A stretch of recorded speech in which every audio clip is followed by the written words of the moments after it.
Hey everybody, welcome back to the Hiraeth and Other Words podcast. I am your host, Timothy Mangle, and this week with me is the man, the myth, the legend, Ian Slappy Young. What's it like to be a young, up-and-coming meme superstar in this generation? Well, first off, that is my full title. Address me as such. You gotta address me as such for the rest of the podcast. As Meme. Ian, That's not actually a good the name. man, the myth, the legend. Oh, okay, the whole yeah. thing. Yeah. I can. Yep, That's like, no problem. That's like doctor. I'm gonna just call you Slappy from time to time, or Ian. That's fine. But Call me whatever you yeah. want. So this is my buddy Ian. I've known Ian a very long time. Oh God, For really long. How old are you now? 20 years old. 20 years Yeah. old. So I'm 31, and I was 16, 17 when I met you. So that would have made you 9, somewhere in that area. Yeah. Wow. Yeah, not even a teen. I feel very old talking to you. I'm sorry. It's okay. It's just the progression of time. This is we're kind of scary. It is a little bit. Yeah, time's scary. That's what I always say.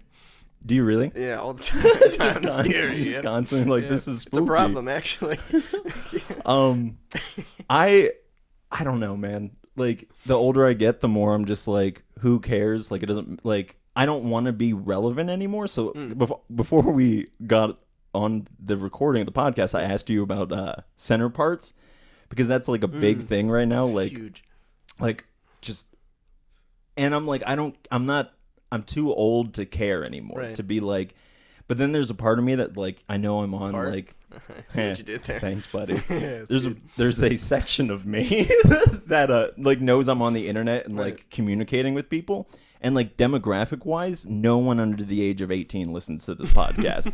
Just like from statistics that All right, I've we'll gotten. bump those numbers up this episode. Yeah, come on, buddy. I'll If you just start spitting Zoomer humor. Please and do. And I'm gonna be like, I don't get it. But Yeah. my whole generation's really depressed. Yeah, And we have. and mine's cynical. It's not good. It's not getting better. Not getting better, that's for sure. Oh my gosh. So you're a very interesting guy because I feel like you're very well rounded. I've seen you like be really into running and like really into a lot of different things. You're very like curious, and your whole family is kind of like this. When they're approached with something, like you're like, oh, I want to understand this really well, and I really want to like dive into it. And something that I've seen you really like go into over the past couple of years that I might not have seen much prior to that is art. Yeah. And what I really appreciate about your family is, and I know your older sister and your older brother, and they're all artists to some degree, but it's all different. And your brother's a very talented musician, and you're a drawer. How do you? I mean, yeah, artist is such a pretentious term. Right, it's 'Cause hard. I don't oil paint. I don't use gouache. Right, yeah. Like, And it's such I a- draw like guys in armor with like pencils and like fine liners. But so the real first question I wanted to ask you is like, how'd you get into that? What about like what is it that about drawing that you're attracted to, or how long have you been into that, or where did that awaken for you? Yeah, so it wasn't like a lot of people that I know who are into drawing or any kind of art. It like a common thread's always like, it was when I was young. I have this deep passion for creating and blah blah blah. And that just wasn't the case for me. I never drew like anything growing up. That wasn't a thing that I did. And Yeah, because I remember you like playing like online games more when you were Yeah. younger, and Oh, yeah, I would I was- assumed you would have went like more that path. yeah, I was a total nerd. I just didn't do anything. Like not like it was like I can say I was disappointed in my younger self, which I definitely am to some degree. But like I don't Did you regret really anything. ever live if you're not disappointed? Right, that's what I always say. Sorry, go ahead. Yeah, no, you're good. So yeah, I grew up just like playing video games. I didn't do anything fun. I never went outside and like did anything interesting. I just didn't for years. And I literally remember the first thing that I ever like seriously, I'm gonna sit down and draw now. It was I watched the Captain America Civil War trailer, and I was like, this is so hype. I love this. And I just had to do something. I was like, I have to draw something. And I just got this image in my mind of like half Captain America, half Iron Man. Just straight down the middle, straight shot, nothing fancy. And I just sat down and I drew it, and I just like literally found a straight on picture of either of them and just copied every single thing. It still looks horrible even with copying. Sure, yeah. But that was literally the first thing that I ever drew, and I don't even remember what happened after that or how I got to the point of where I am. It was literally just it just snowballed. I did it once, and it wasn't even an aha moment of I found my passion in life. I did it once, and then it happened again at some point. But isn't it? It's what's fascinating to me about that story is the fact that you were inspired. Yeah. Right. Like it was something that like you experienced something, and then you had this physical body response of like, oh, I have to, I have to expel this energy, and I've been thinking about this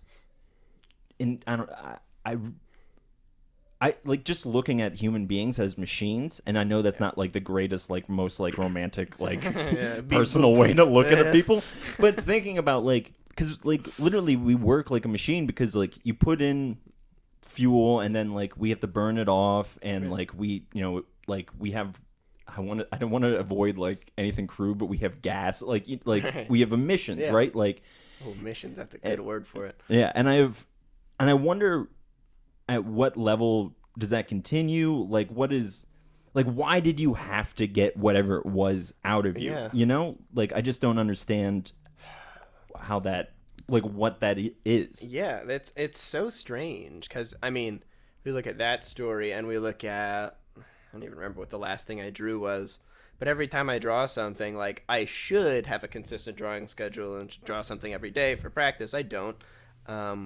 But it only ever, like the only time I sit down to draw something is when something really intense hits me. And it's like, it's not even a conscious decision. It's like, okay, reach over, grab my sketchbook, grab a pencil, and then just start doing it. Like I have a specific thing in mind. And that like creative energy, like I can't explain it. And I mean, I've always been really into music, not even playing it for the most part, because I'd never, like I used to play violin, but that was forever ago. I remember that. Yeah, that was a long time ago. Yeah, it was. And I freaking wish I still You were like did. the same size as a violin. Dude, Yeah, you could be playing small. with me. I'm sure you'd rather be playing with your brother, who's a much better musician. There's so much, well, better's relative. Right, sure. That's just me but being nice yeah, to no, Sam, like- so he doesn't make fun of folk music like he always does. Sorry, Sam. Brutal. Jazz is great, and Jazz whatever is you great. listen to. I love jazz. It's Yeah. good. I love, see that, okay, so yeah. Well, I've hold on, always- before you yeah, say that, go for because it. I remember this one time I was going through a breakup, and I got an email from my ex, and it'd been like a long time since I heard from her or whatever, and that I remember like the shock of like seeing it on my phone and like reading it, and then being like, I need to just get like to do something, and I went and wrote a song like instantly. Wow. And it was like one of like, I won't say one of my best songs, but it was one that like really stayed in my like playing list for a long time, like, and it was just amazing because it came out of nowhere, and then it was like, this needs to come out now, Right. you know? Yeah. And that's like, that's where like I get very like intrigued, because it's like, well, why does the human being have this artistic response to nature, you know? Yeah, absolutely. Because it even goes back to like cavemen, of like them, and this is like, I don't know if we can how far we can unpack this, but I'm curious about the fact that like cavemen's drawings weren't very good, and art itself progressively gets better over time, Right. and I can't tell if like, I guess I'm wondering in my head, like, why couldn't those other people draw as realistically as we can? Is it because they didn't have the concept to build upon of like surrealism or whatever, Right. that you can't just, you know, jump from point A to point Z or whatever? You have to like, or is that just what it is like, has over time we've just gotten better at it, at the skill of expressing, you know? Because that's what it is to some degree. Right. So it's just, and I feel like I'm talking way too much, so whenever you want to jump in, like, go ahead. But just weird that like the artistic expression is, it's so cliche to say it's like water, right? Because you just hear like, to like, for me, art is like water or whatever, but Right. like it really is like, Yeah. especially like when you can't express yourself or when you're like in writer's block, then you're like, I'm not going to say the pain is real, but it's like, it's frustrating, Yeah. you know? Yeah, I mean, like, I don't know, if like a stone's just like sitting halfway off an edge, it's not just gonna fall over, but like you put water in the same thing and it just happens. Like, obviously a stone doesn't choose to fall or not fall, but like water wouldn't have to choose. It just does it. It just immediately goes into whatever the next course of action is. I didn't I didn't watch the Captain America Civil War trailer and be like, and now I am going to make a drawing. Right, Like, yeah. it just happened. I didn't even know what I was doing. I just knocked the table a little bit. That's okay. You didn't know what you were doing. Yeah, I didn't even know what I was doing, and like, I still don't know what I'm doing. But I don't even have a choice for most of it. Well, and again, It happens. it's the same thing with like, I mean, again, going back to like, well, why don't other animals have the same thing? Like, because there's nothing even close to art really in, I guess maybe like, peacock, or how do you say that? Like, peacock, like when a animal shows off itself to another animal for Right. mating purposes, Yeah. that's kind of like an artistic expression to some degree, because sure. it's like, look how beautiful I am, like. Right. But they're not like celebrating the beauty of it. They're just Yeah. like, I need to make babies, Yeah. and for my whole like species is just I do this thing, and maybe it works or maybe it doesn't, Maybe it doesn't, yeah. and then something eats me, and then Nothing. just keeps going. Yeah, it does keep you right. It keeps going. So I don't know. It's a very curious thing about the human that we have to do these things, and that they're not just like, and that the artistic expression isn't just like, it's not just singing songs. It's dancing, it's drawing, it's all this stuff. Why do you think there's a variety of it? Of art? Yeah. Like, as in like different mediums, like music, film, TV, drawing. Man, I think there's something different to gain from each medium. There's something different that you can get out of it, and maybe what you get out of it is different for each person. And like, maybe I interpret music this way and drawing that way, but you interpret drawing this way and music that way. Maybe we're different in that way. Maybe it's the same, because we can't communicate that accurately. You can't communicate like creative drive accurately to any degree outside of creating something. That's the only way you can describe it. I can't describe to you this cool picture of a skull guy with a stick. I can't describe that. I can't But you describe can that make it, Yeah, and but I then, can like- draw it, and I can add a lot of black, and I can add a lot of cool cross hatching and a lot of tiny details that shows that I put time and effort into it, that when you look at it, maybe you don't care that, oh cool, I like fantasy art, I like skull guys with sticks. Maybe you just look at it, and like, part of you being a human being and me being a human being, you can see the passion that went into it. Maybe I don't listen to folk music all the time, but when I listen to you play, I can feel the passion coming from it, and there's a deep appreciation that I have for that, for any kind of art. There's a lot of art that I couldn't care less about technically, but I see it, and it's like, wow, like, Right. that guy did something, that girl like did something that I can't even imagine coming up with that idea. Right. They probably didn't come up with that idea. It just hit them and they just started doing it immediately. Well, Thinking about it is what stops you from creating something. The moment you stop and try to, and there's certainly a place for making plans for large, complex Right. Or designs like being something. critical of your work and like, Yeah, like there's know. a place for really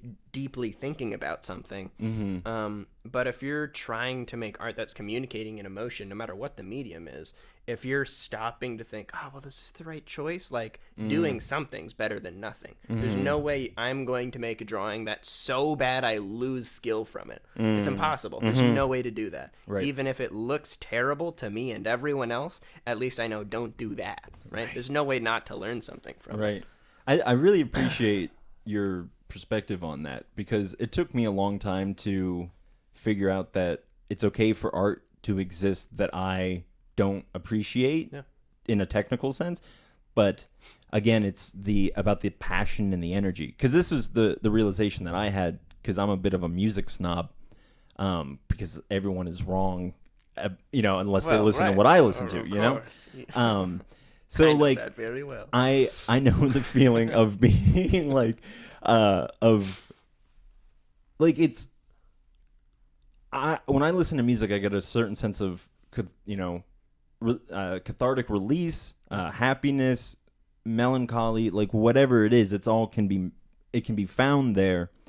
And for other people, if they are to have this, to receive similar things or have the same like kind of religious experience or be in awe or feel connected to everything through whatever it is that I'm not particularly into, good for them. Like let's celebrate that and not just be like, oh, they listen to like whatever, like I hate whatever, so like it's just like it doesn't need to affect you, like it's like. And I mean, people feel very passionately about country music. They're like everyone is like does. Everybody, either they love it or they hate it. Everybody. One of the few things that statement has to be true. 100%. Are you being? I can't tell if you're being serious or no, not. I think I firmly believe that. At least in this country, oh, for sure. Yeah, I would say most people. Let us know your opinions on country music. Yeah, let us. I'm pro it. No, I'm not. I'm pro good country music. I was gonna say, if we're talking like Johnny Cash, or if we're talking arena country music, that was arena country music isn't good. So, like, if we're talking, okay, that segues perfectly into talking about like us as human beings can tell where the passion is in something. Maybe someone's just listening to music because it's catchy and they're just listening to that. But if you're listening to music and you're using music as a medium to feel passion from someone creating something, no matter what that feels like, you'll feel it. You'll feel something there. You can listen to old classic country music that sounds great technically, and you can tell there was some sort of passion there. And then you listen to other, just generic country music that I'm sure we would agree that we don't particularly enjoy. And it doesn't matter if technically I don't like it. It's that the passion isn't there. It doesn't feel good. The song itself feels disingenuous. There's music that I don't like technically that I can feel something from. I wouldn't listen to it all the time, but I listen to it and I'm like, man, like they did something. There, whatever that means. They're stoked about this. They.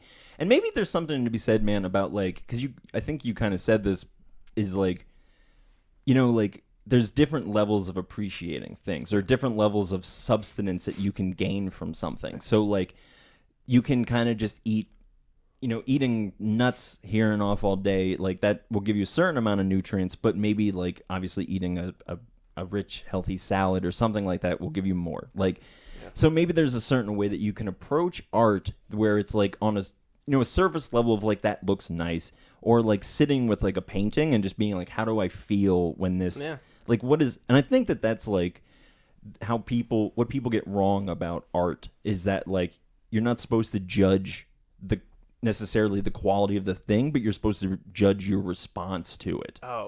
100. Okay, so I was at I went to the Philly Museum of Art recently. Where is it? I don't know. Hold on, let me Jamie, quick Google it. Good. Sorry, I cut you off. I'm gonna stop doing that. You're totally fine. So I was at the Philly Museum of Art, right? I draw representational art, which means it represents something. It's something that maybe you haven't seen a skull guy with a stick before, but you look at it and you're like, oh, that's a skull guy with a stick. You can look at abstract art and you're like, okay, this is some circles. Maybe you feel something, but you're not exactly sure what it is. There was this one piece of art there. I can't remember who it was by, or what it was called, but it was like alone in this room at the corner of the museum. Like it felt like you weren't supposed to be there. Like I think there were like 2 other paintings in that room or something. And it was, I walked into the room and it looked like this like drawing was like small, just maybe like, I don't know, 7 by 7, like a small painting. And it just looked like a deer skull. I walked by it and it looked like a painting of a deer skull. And then I stopped and I looked at it again and it was just like a circle and like 3 or 4 lines. Nothing was connected. It wasn't the outline or the silhouette of a deer skull. You looked at it technically, and there was nothing there telling you that it should look like a deer skull. And I looked at the name, and it was referencing something about a deer skull. So it was clear it was intended. But you look at it, and there's no way you see it. And then you look at something else, and as you're changing your vision, it's like, wait, there's a deer skull on this thing. And I was like enthralled by this. Like I can't even comprehend that level of being able to because it's some sort of like sorcery to some degree. Seriously. That like you're like, I'm only gonna do this, and then something will happen, and then the magic it'll pop up in your head. Because it wasn't like let's look at the clouds and I see this cloud as this and you see this cloud as that. The name was something about a deer skull, and I saw a deer skull. Like, it was done to the extent that there was no room for error. Like, I looked at it. This is the first time I've ever seen this thing, and I knew, oh, this is a deer skull. And then I looked at it again, and it's just lines, not lines overlapping. It was literally like single-digit lines and one circle, and it was like, oh yeah, I'm looking at a deer skull, which is wild to me. Yeah, it's so crazy. The progression of art, especially throughout history, because Jamie and I went to this museum somewhere, and I can't remember what the name of it was. But it was a progression of American art. So it started like very like colonial, like very early settlements, and then it progressed to I think it was about like the 70s, probably around like the time like surrealism and abstract art like really came in. And it's crazy to see the progression.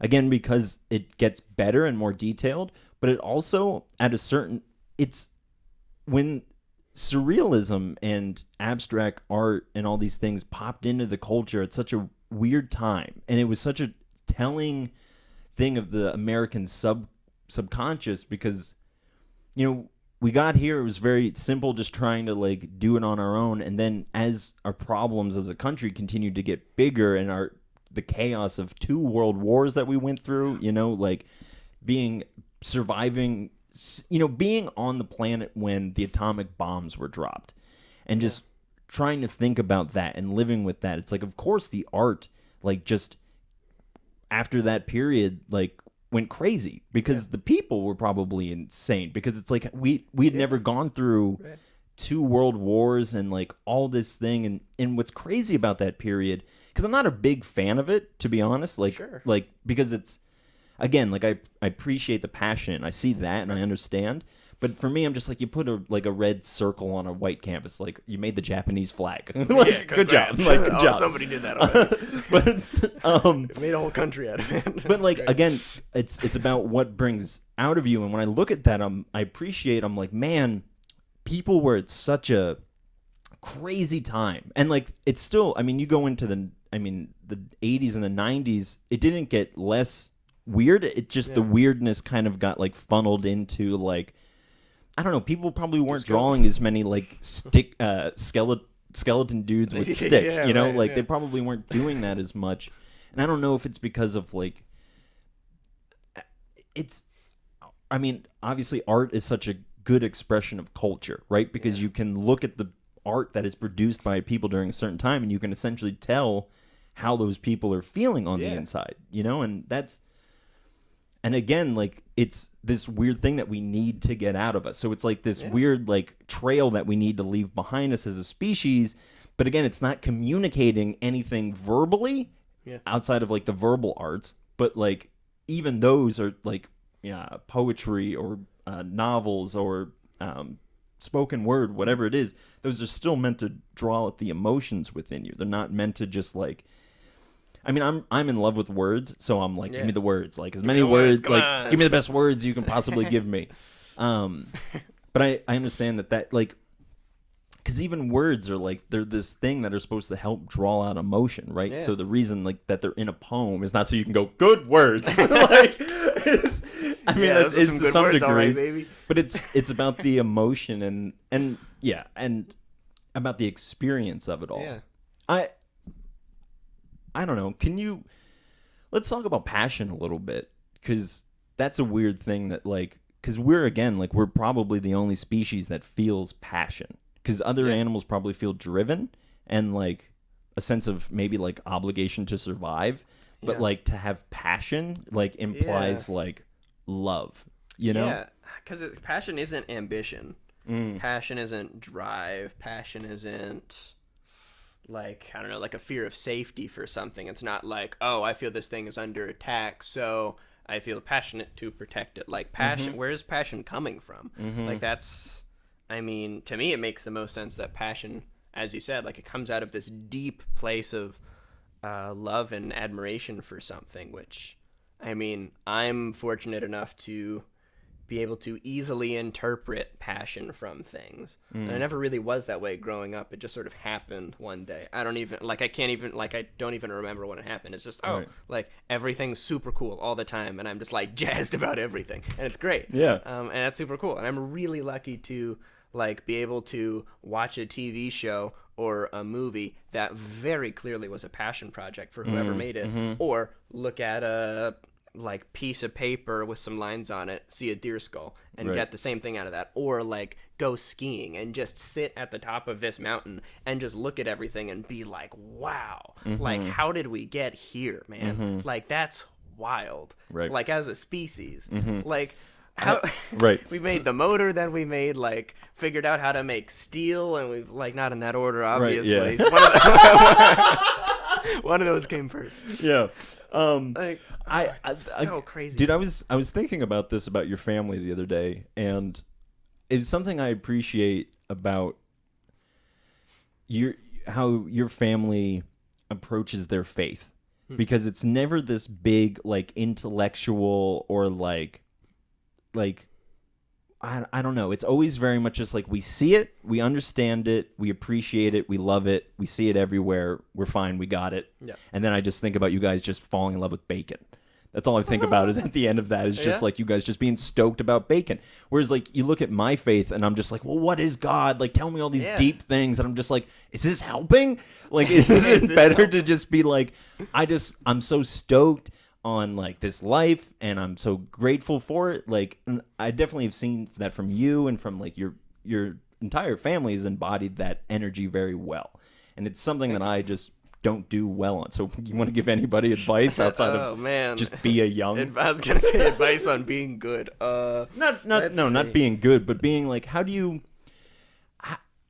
you remain passionate in the midst of a life that it's easy to be because I mean that's my thing, man. Is just like I've just spent way too long allowing my depression to like dictate how I see reality instead of understanding that like, and this is really the practice that I'm in now is like, how do I fall in love with everything that I'm doing, even if it's the worst thing in the world? You know. Yeah. I will Okay, throw this that to is you. the How do state I of the fall in couch's love mind. with, How do you fall in love with everything?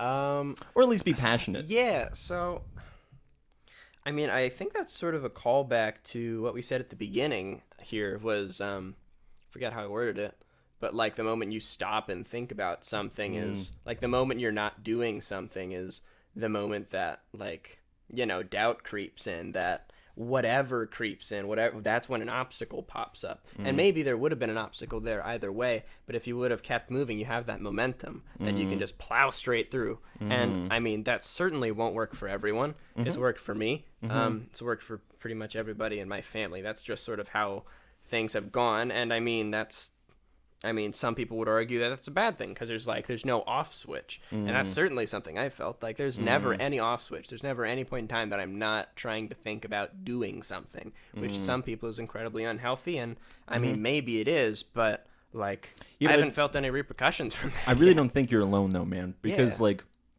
you look at most people and like especially like if someone's really depressed, the thing that they'll say is like I feel like I've done nothing or I've accomplished Right. nothing. So like there's this deep drive within humans to do and to not just do but to do well. And again, it goes back to the passion thing.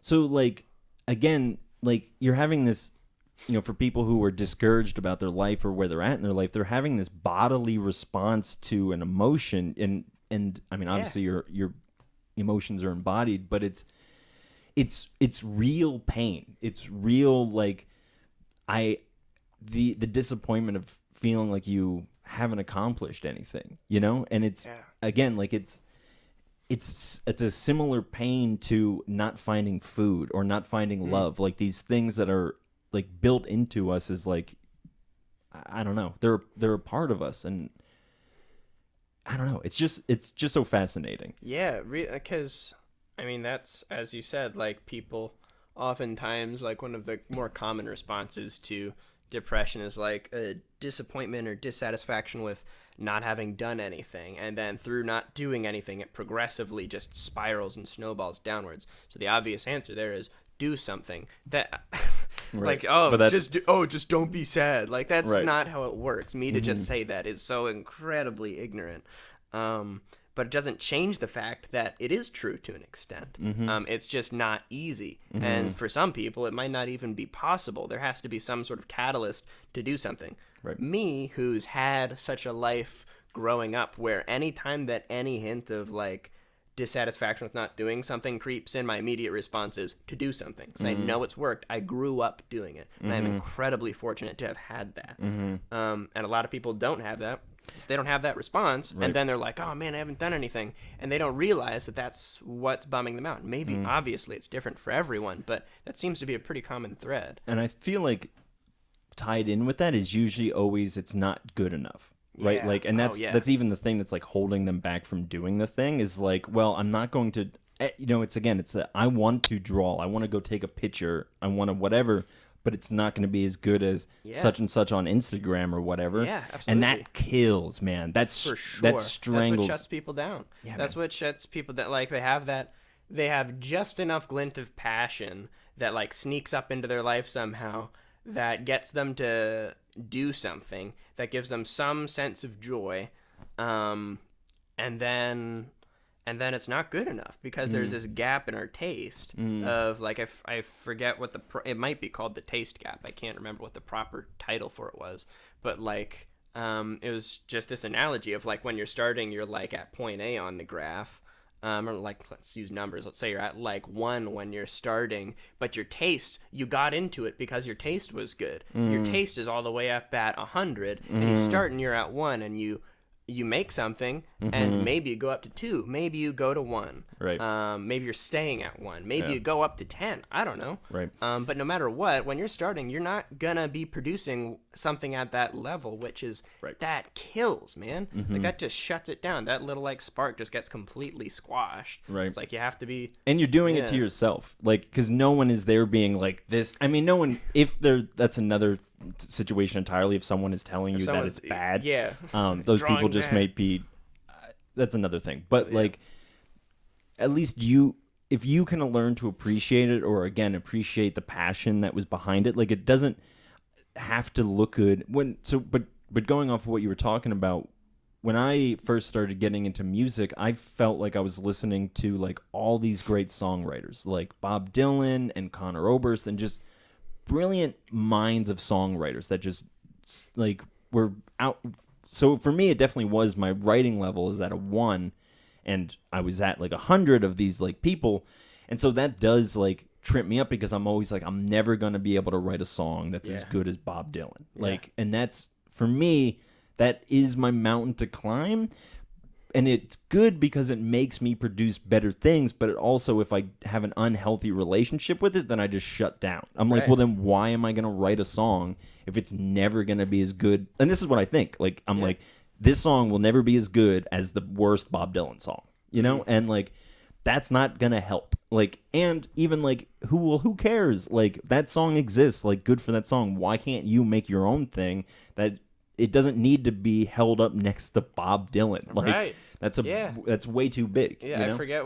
I believe the saying is compare yourself to who you were yesterday, not to who other people are today. Right. Love that saying, because that's like, I mean, that's one of the things that anything I do that's never good enough, because I'm like freaking perfectionist to the core, is like nothing I ever do will ever be good enough of what I think it should be. Ever. It's just like I just hold myself to this impossible standard for everything. Right. Which from the outside looking in, it's great because like, oh man, Ian's so driven. Ian just does this stuff, and it's like I'm miserable a lot of the time, dude. Like it's because it's like I'm always expecting things to be great. And man, another thing that kills like beginning artists or people who've been doing it for a while. I haven't been doing it for that long, but I wouldn't say I'm much of a beginner. Like I've been doing it for several years. Sure. Yeah.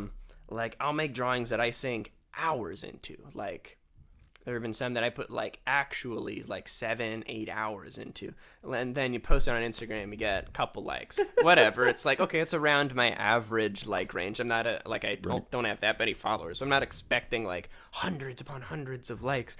But then I post something that actually took me 20 minutes in between Zoom classes. And it gets like quadruple the likes, and it happens so often. I'm like, I put no passion into this. Nothing. Nothing. And people love it. Like, and it's always the simple stuff. It's always the stuff that literally took very little effort on my part. It took no planning. It took no understanding of human anatomy or perspective. It's a two-dimensional, like, some white lines on a black page, and you love it so much. Like, oh my God.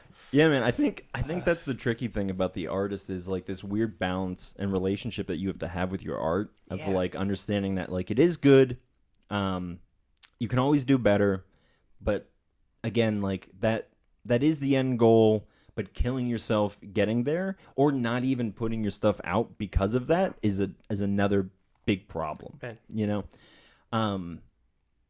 Yeah, man. I don't know.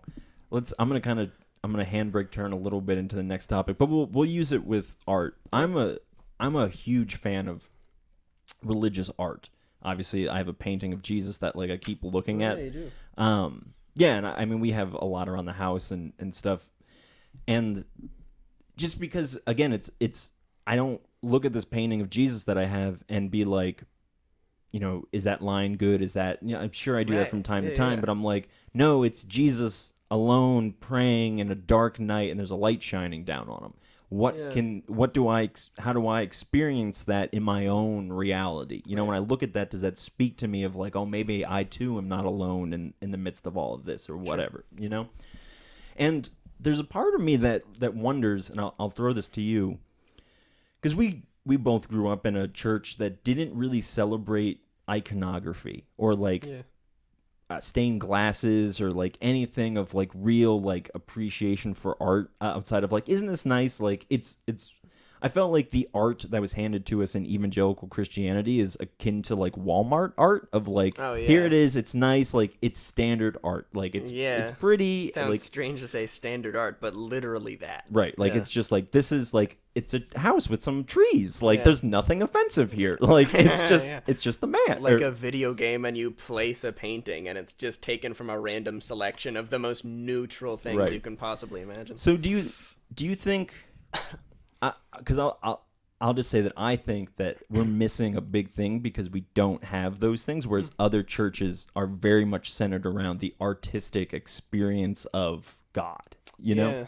Because like Catholic churches, they're intentionally, you walk into them and you're like, oh, it feels like a different world because, you know, I was thinking about this when you're talking about that one painting and its setting of being off to the side. And it's like, well, of course, like all art, you should know that it doesn't just exist. Like, you know, I hung that painting where I did on purpose because I think it looks best there. Like, and it's not just about the painting. It's about the interaction. It's about the space and where the painting can be. And personally, I feel like and not that I really associate with evangelical Christianity anymore, outside of just talking about it all the time, but there's this lack there of like true, like, I guess, I don't know. Do you feel that way? So I can't say it's something that I've thought about specifically, but I mean, I think there's certainly a huge lack of a lot in the Western culture of church. Sure. Like there's a whole lot, like, and there's so many offshoots and off splits and disagreements that just aren't biblical at all, and we all claim to be working with the same source material. It's like either you have a different book or like you're not taking it seriously enough to like actually do what it's saying. So if you were actually doing what it was saying, we wouldn't be bickering all the time, and we're bickering all the time, and it's really strange. And I think art is for sure a distinct lack, but maybe not in the way that we think it is. Like, I don't think it's much of a conscious thing. I don't think it's something that people think about. Like, to the untrained churchgoer, let's say, they're not thinking, man, this place could really use some stained glass windows or beautiful some more painting. Nobody's thinking that. But to someone like us who we can see art and interpret it in such a way that gives us just this visceral response, emotionally, physically, that it can change something in the way you're like behaving. Like certain songs can change like the way I am in a moment. Yeah, and you hear one chord, like you hear a minor chord, and you're like, oh, I'm sad. I didn't know I was sad. I'm sad now. I guess I'm sad now. But yeah, I definitely think you're right that cause I'm, like, again, like going into like, you go into a Catholic church in New York City and you feel like you just went to another place. You're like, it's so loud out there and it's so like busy. And then I go into this place and everyone is like, be as quiet as you possibly can be. We need to be like respect, like, and ASMR. It's finally arrived. Yeah, but I like, again, like the magic of that or whatever it is that, humans that we interact with, whether that be sculptures or whatever it is, it's like it brings something out of us that like just hearing a sermon maybe can't do. And obviously there's something to be said about it. Sermons can be very powerful. Yeah. Every individual aspect can be very powerful, but not having one aspect there, it doesn't make a whole lot of sense. Like you're not gaining anything from not having it there. Well, I think we really lost it when the church like decided that it's when what we call the Enlightenment in Western society, which was rational thinking and logic, was really brought into. This is how we should function as a society, is based around science and based around logic and whatever. And the church wanted to compete with that because they were seeing that Christianity wasn't the dominant power over the people anymore. It was logic and science. And so they wanted to be like, no, we can compete with this. That's really where the idea of the inerrant Bible came from. They didn't really push that narrative prior to that because they're just like, it's just, these are stories. We're going to tell you stories. We believe that they're real, but that doesn't really matter to the rest of the thing. Right. But then when science came along and science is like, no, we are going to determine what is real and what is not. And then the church was like, duh, then all of this is real. And I think when that happened in the church, that's when, around that time is the same time that Calvinism or like the Reformation happened. Yeah.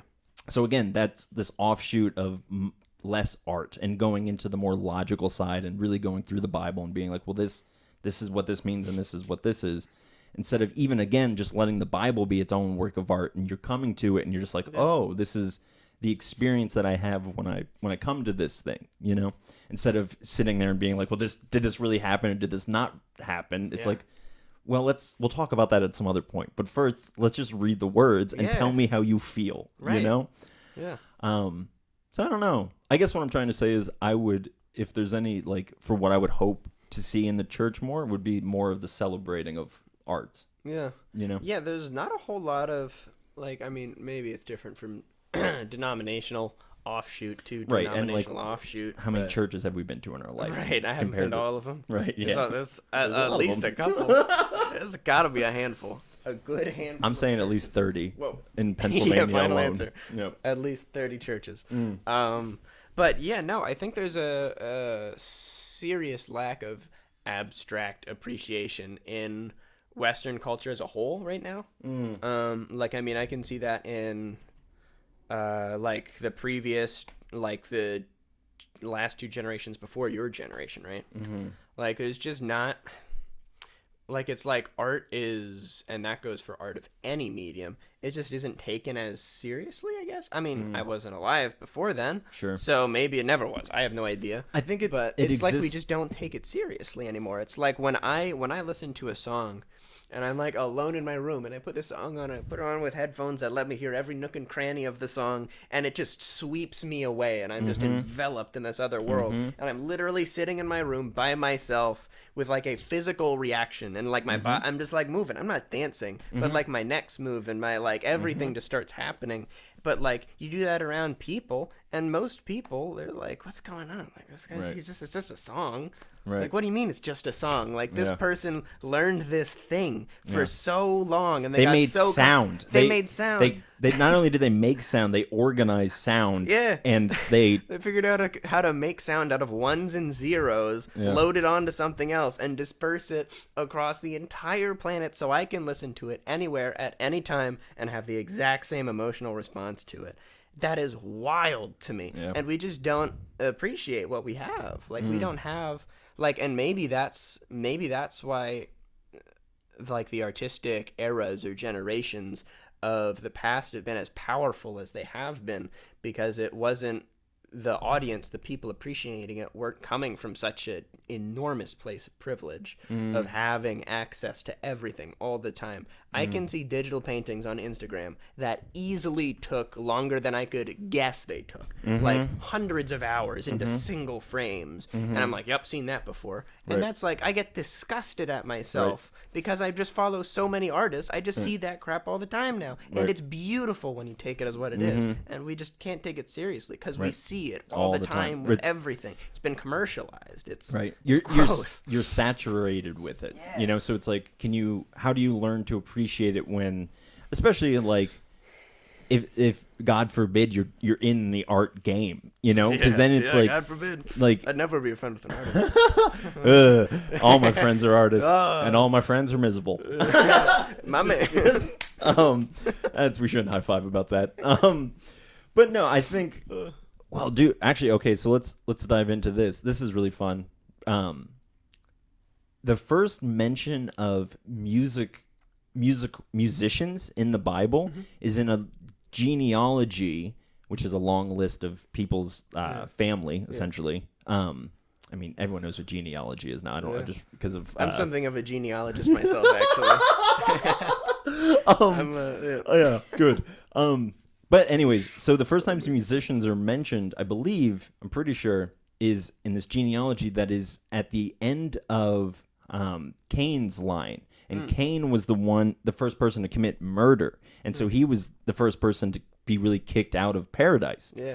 And it's weird that artists are at where artists comes from, according to this canon, is from the man who committed the greatest act against God, the first murder ever, and was banished from paradise for it.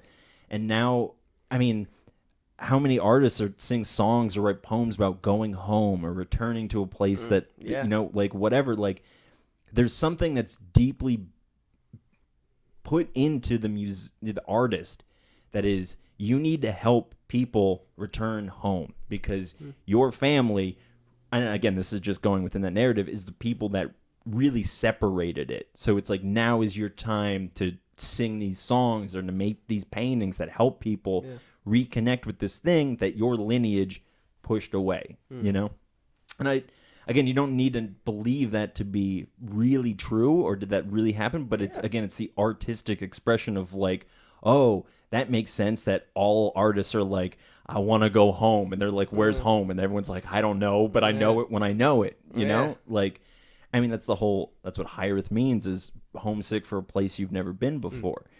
So that's the artistic expression. I was going to say, that's like a single word just encapsulating like what we do when we're creating something. And like, not aware of that I'm trying to, like, I'm not thinking, oh, I want to go home and I'm going to draw a skeleton with a stick. Like, I really want you to draw a skeleton with a stick and just tag the podcast. Do something with a skeleton and a stick. Well, good. But yeah, like, there's no part of, like, I mean, probably not a whole lot of artists that would consciously do that at all.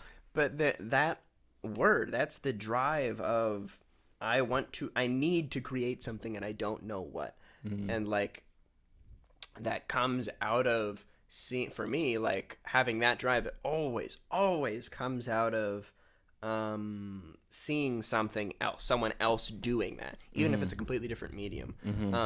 That just makes me so just enthralled with the idea of making something. It would never even come close to scratching the bottom of what that person made. But just making something, the act of making something somehow puts me in the same category as that guy. Like, that's wild, man. Right. Like, I don't even have to be good, but I do something that's like, oh, you're an artist. Ian's the artist now. And it's like, wait, what? Like, I did not know that's where this was going. I'm pretty sure I've said this on the podcast before, but there is something to be said about owning up to who you want to be and who you believe you are at your core. And I remember when I lived in Oregon, I was like intentional when I was writing my first book of poetry. I'm like, I am going to consider myself an artist as my profession from now on. Until I decide that I don't do this anymore, I'm an artist. And no one can take that away from me. Yes, it is pretentious for me to put it over myself, but words are you're supposed to use words to describe things, and when they fit the thing, like, you shouldn't be ashamed to use that word, you know? Yeah. Like, obviously it is, I mean, it's we're saying obviously it's pretentious to call yourself an artist because society has told us that it's that. But it's not really, because all you're saying is like, I'm wearing a shirt right now. I'm just telling you the truth. Yeah. I'm an artist. That's just how I am. Like, and I don't know, man. There's nothing wrong with owning up to who you believe you are at your core. What makes it bad is when you're like, like, I'm so much better than. It's the holier than thou that ruins everything, right? Absolutely. Yeah, man. So what would you say to somebody who's like trying to figure out how they find their passion? What, you know, because obviously I think for some people it's very like they see this thing and they're just like, I gotta do it or whatever. But maybe like some people are just like, they have that, I need to express myself, but I don't know what to do or how to do this. What would you say to them? I mean, that's a great question. One that I've actually been asked before by someone. Like, I mean, multiple people, actually. Yeah, but did they record it? Yeah, hey, you're the first anybody knows about. You're the tree that fell in the woods, and everybody's here to hear it. Everybody's here to hear it, baby. Oh, I would love to be the tree in the woods that everyone's here to hear. That's fantastic. Schrodinger's You cat spoke situation. to a weird part of my soul when you said that. Anyways. That's great. I love it. What a good time, huh? What a boy. Who would have thought? What was the question I asked you? What would you you say? What would I say to someone who wants to find their passion? So yeah, I've been asked that before by people. And I mean, there's no clear-cut answer. There's no formula of do this, that doesn't work. Okay. Do this, that doesn't work. Okay. Like maybe, I mean, for some people, certain personality tests can help. Like, I think it's called the Big Five, which is like the big, like actual clinical psychological personality study, which has been like tried and true. It's not a take this test and then you're put in a box. It's like everybody's 1 to 100 on 5 different categories. Your personality is fluid and ever moving. So it's like, can actually to some level quantify that. So for some people looking at something like that, or look at some sort of tool, maybe that's looking to the people in your life, maybe that's just looking in a mirror and doing some self-reflecting, figuring out who you are as a person. It doesn't mean, I don't know, like, you don't have to just know what you want to do. You need to know, like, what kind of a person you are, or what kind of a person you want to be. Right. And then, okay, as odd as it sounds, putting yourself in a box really helps. Like you tell an artist, draw me something. It's like, well, what do you mean? Like, draw what? And you're like, okay, draw me a skeleton with a stick. It's like, I know how to do that. I can do that. I've been practicing this since Captain America. Right. Yeah, because there's definitely something to be said about, like, and again, like, putting yourself in a box sounds like, you know, bad to some degree, but it's like, no, it means like building a structure around yourself so that you can kind of like, because I always picture like you build a box so you can kind of break out of the box, and then you kind of fall into another box, because humans, we need, and again, box is just another code word for stability or like structure or whatever, you know, and we all need those things, but we all need to, it's like we have the box, then we transcend the box, and then we build onto a bigger box that has all the contents before, and then we build onto this. The first box is still in there, but you're not stuck in it anymore. You can go back to it when you want. Right. But it's still there. Right. It's like just, you know, I learned a G chord and I learned a C chord. There's my first box. You still know the G chord, but I still know the C now chord. you know another one. Now I great. And Sam's somewhere making fun of folk musicians because of this. So you're like, wow, 2 chords. That's impressive. Anyways, groundbreaking. So yeah, man, for me, like, I've kind of been going through a little bit of a writer's block. Not too much, like, it's definitely like it comes out when it wants to come out, but like I know there's something to be said about that balance of like be disciplined and do your craft as much as you can so you can get in your 1,000 hours and like whatever, but then there's another part of you that's like only come at it when it means something, or else you're gonna start to hate it, you know? Yeah, for sure. So I think that it are you sure? Keep going. Yeah. Sure? Okay. All right. I appreciate it. I can do this whenever I want. That's true. I gotta make it count. You hear that voice crack in there? How tight was that? Ah, it's fine, man. So sick. It happens to me all the time. There's no way me too. We have so much in common. We do. Yeah. What were you gonna say? Yeah. So that's a huge thing. Like this is everything that we're saying here is definitely true, at least from my experience. But it is certainly more abstract. Like it's hard to. It's not really like a course of action. There's some level of like you should do this, but it's not really like a course of like a plan of action. Right. Like an actionable steps or something. But something that is definite that I think everyone should have, even if you don't care about creating or being an artist, have more than one thing that really gets you fired up. Like having one thing is, I mean, getting good at one thing and doing it as a profession, that's a great idea. Like something you love, get paid for it, that's super cool. But what happens when you get burned out? You need something to fall back on that will either get you back in or that you can lean into long enough that you can get the fire back going for the other thing. And like for me, that's equal parts. It's like one part emotional, mental creativity of wanting to create something in any context, if that's listening to an audiobook of something someone else created, or if that's creating a drawing, or I've been playing bass for the past couple months. I'm not particularly great at bass compared to some people, but just putting a song on and jamming to it, like that's creating something. And I do that by myself, and like I just get in such a zone with that, and that gets me doing something. And then the other aspect, so it's like one half of me is like I need to be making something no matter what that looks like, and then the other half is I need to be doing something with my body physically. There's such an importance to physically doing things, and people like to be like put active people in their box of like, oh, you're a jock or you're a tree hugger, whatever. And it's like just doing something with your body. Like if you have a brain fog and you're never going outside, you should probably try that, because like scientifically it helps. Right. And that was something I remember hearing in a podcast the one time. It's like, listen, you have to understand that going for a walk in the park is helping your art. Like it's not, you're not like, whatever it is. Like obviously when you think like the only way I can be a better painter is if I am constantly painting. It's like, no, that's not true. What if you went out and experienced the world? Maybe that would make you a better painter. Yeah. And like absolutely. In its own way, you know, because again, it's not about honing the craft to making it perfect, right? It's about being able to express whatever needs to be expressed properly, like in whatever. Because that's again a thing about like surrealism or whatever. Like the face doesn't need to look like a face for me to know it's a face, and and even like, man, all right, so let's dive into this, because I remember I was reading this book one time that was it was very much in defense of traditional Christianity, and that's why I was reading it, because I'm like, I wanted a good argument for Christianity. And one of the things that they talked about in the book was this idea of sometimes, you know, if you were to walk down the street and you saw Jesus, it's a lot more of a relatable figure than like a Hindu god or something like that. And it's like, well, yeah, that's true, but sometimes reality looks more like a spooky, scary thing than just a like Middle Eastern man walking down the street. Right. So it's like that's a nice and lovely image for what it is, and it's perfect and it's beautiful.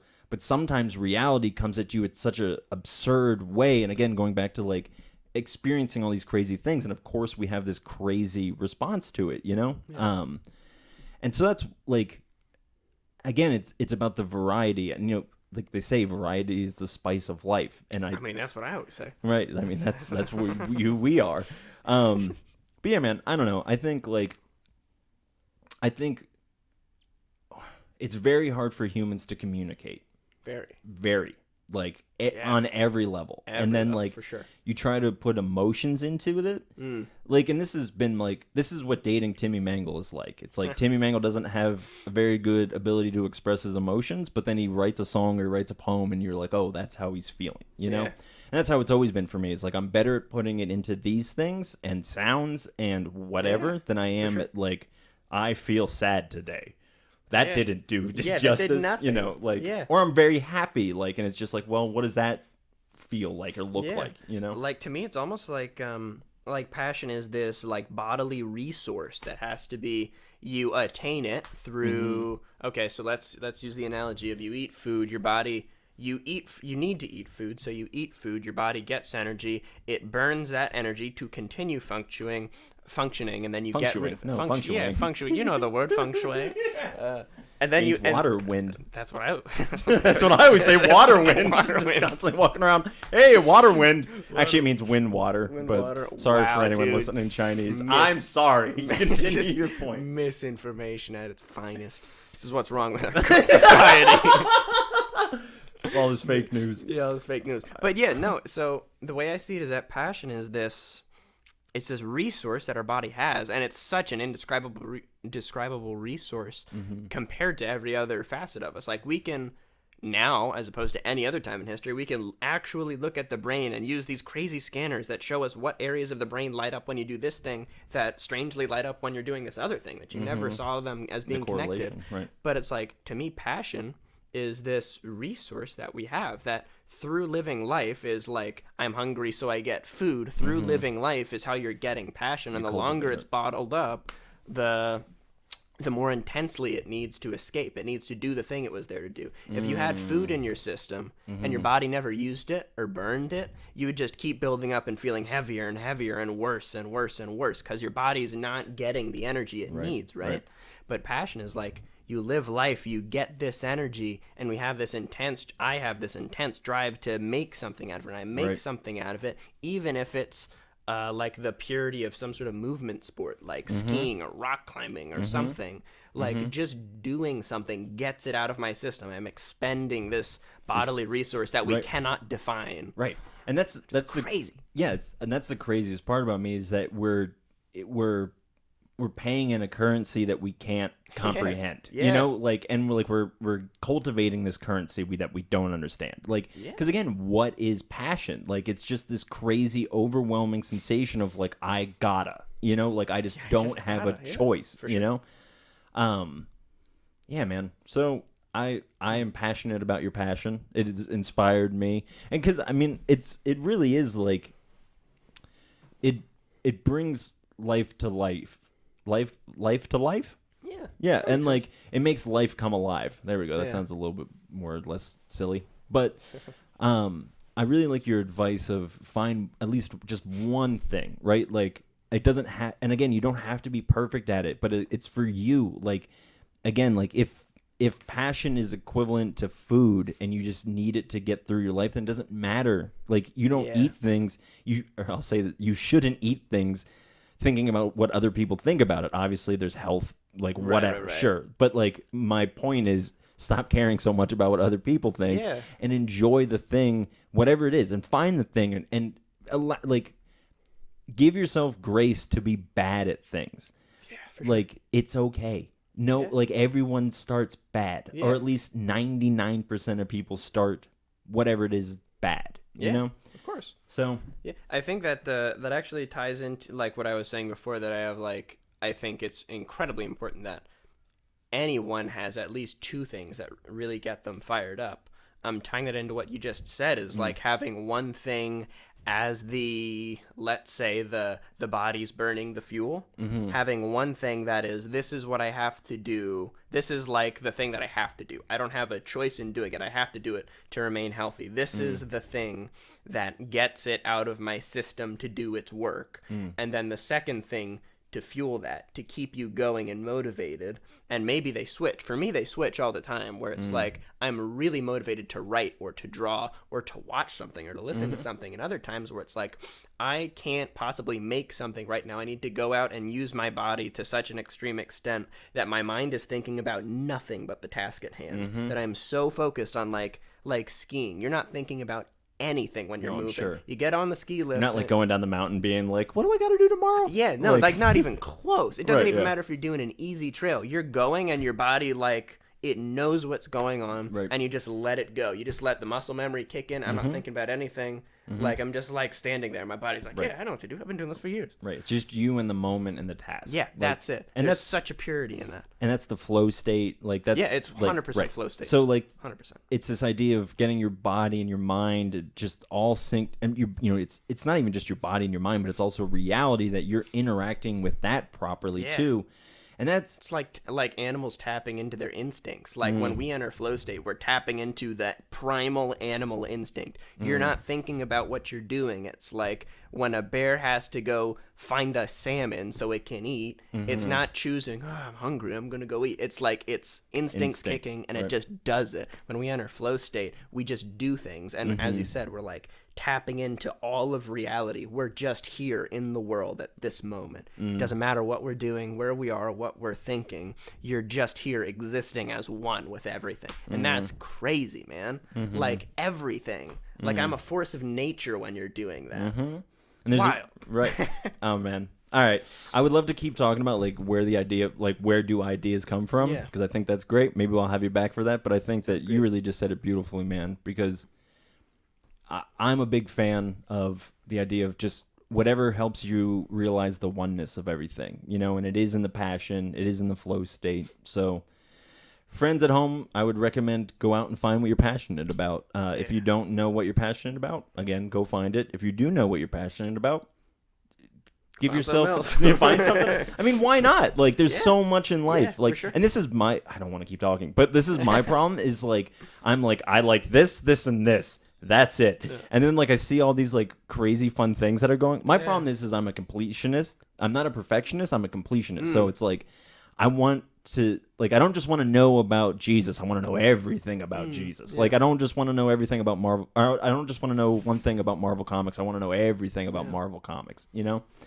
And that's why I'm like, don't go into too many things because your poor little brain can only handle. Can only comprehend so much. All right, bud. If people want to find you or find your art, is there any way to like do that?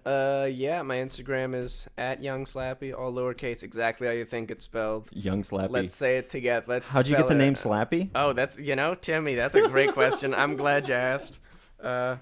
Well, you don't have to tell the story. No, he looks this is great. Okay. He told this guy. He gave me the nickname. I wanted a nickname my whole life. I had friends that I grew up with who had great nicknames, such as my buddy Mason. My buddy Mason. We all call him Jar. What? Mason Jar. Oh my god. Sorry. No, we never called him Jar. We used to play video games, and his username was Dogwood Dingus, right? It has no relation to his it's name. A nickname. But it was something that was given to him. It was two things that in the moment somebody said it and he was like, all right, that's my thing now. This is my thing. Dogwood Dingus. Right? Right. That's what he says it all the time. I'm Dogwood Dingus. That's what he says. But I never had anything. I never had any nickname, and I always tried to come up with something, and it just never worked. And one day, Timmy and I were working, and he's like, hey, you look like Slappy the dummy from Goosebumps. And I'm like, yeah, you're right. And there it is. Slappy. Bing, bang, boom. I forgot to say that we used to work together. Yeah. Yeah, we used to live together, too. Yeah. Yeah. It's wild, man. Wild times. We've known each other for a while. We sure have, buddy. And a lot of eras of each other's lives. Yeah. Yeah. Wow. All right. We'll reminisce off mic. And, okay. I guess I'm just going to wrap up the show now. Thanks for coming on, buddy. I really appreciate it. I appreciate you bringing me on. This is super fun. Like I said, man, you inspire me to, I mean, again, it's your family, but when I see you, it's just this, I don't know. There's a wide-eyedness and an appreciation for life that isn't wrapped up in naivety, which a lot of people who are wide-eyed are usually pretty naive. Sure. But I think for you, I don't know. Again, it's just like I see life and I choose to focus on the better things. Yeah. You know, like, and I appreciate about that because I'm like, I see life and I choose to focus on the bad things, you know? Yeah. So yeah, go check out all of Ian's, skeleton with a stick or what do we say? There's a whole lot of skeletons with sticks, a whole lot of guys with no, you do like a lot of like medieval stuff, a lot of like medieval. that, I'm an absolute sucker for fantasy and gothic artwork. So that's usually it's like black and white, dark, spooky ink stuff. But now I'm trying to get better at drawing people because I realize that's important. Look, dude, if you want me to draw you, just send me a picture and I'll try and draw it because I really need to get better at drawing people right now. Yeah, and if you've like heard this at the end of an hour plus podcast, then you deserve to get drawn. So thanks for listening. Yes, you deserve a free drawing courtesy of me. It might not look great, so it's not much of a reward. Hey, if it's free, no one can complain then, probably. That's probably, but they're going to complain. Say, yeah. All right. thanks everybody for listening. If you've been listening or watching this long, if you could give a like or a share or a subscribe wherever you're watching or listening to this at, I would appreciate that. Tell a friend, invite them. We have a Patreon with some bonus content on there. I just put up a bonus episode last week. My mom and I do this spiritual lifestyle class. I always don't want to call her my mom because not everyone knows her as my mom. It's Margaret Kinsey, if you know who Margaret Kinsey is. Oh, yeah, Margaret Kinsey. You We know. go way back. Her Yep. You don't. I go way back with her. But anywho. Timmy and I will be doing ASMR on his Patreon. Wow. Just have to pay. It's just the highest tier. If you pay the highest tier, we'll do whatever Just you want me us and to you. do. Oh my goodness. All right. Well, yep. I don't. Nothing better than that. Yep. Good night, everybody. God It's a bless. whole lot better than that.